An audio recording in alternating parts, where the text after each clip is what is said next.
Il y avait aussi un homme de Carthage, un héros, il s'appelait Hannibal.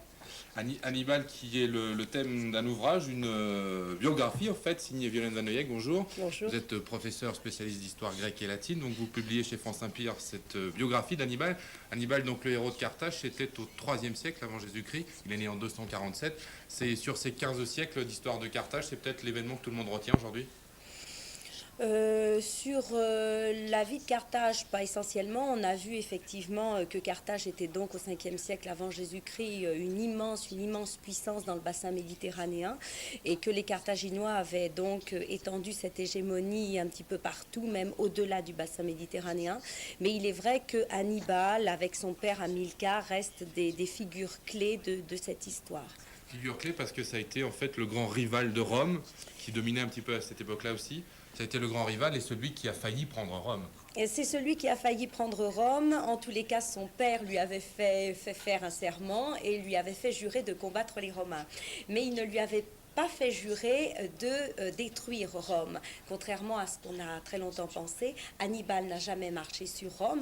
Hannibal a traversé le Rhône, il a traversé les Alpes, il est arrivé en Italie, où il est resté pendant 36 ans, donc dans un pays ennemi que petit à petit il a conquis.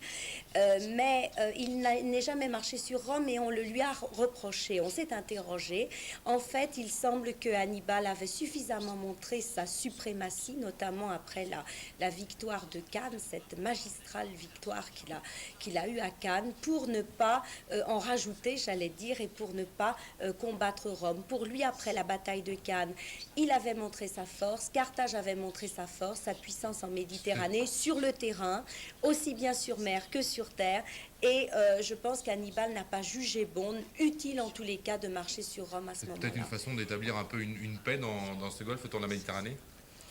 Oui, si l'on veut, mais je crois surtout que, vous savez, bon, on s'est beaucoup interrogé sur les volontés, sur les désirs d'Hamilcar, donc qui était le père d'Hannibal, et sur Hannibal, et sur donc cette famille des Barca.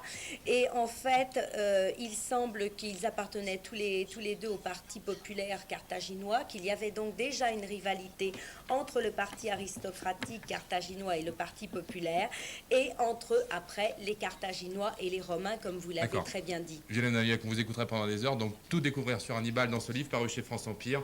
Merci de nous avoir rendu visite. Merci. Merci à tous les deux. Pour la 9e édition du festival Danse au cœur de Chartres,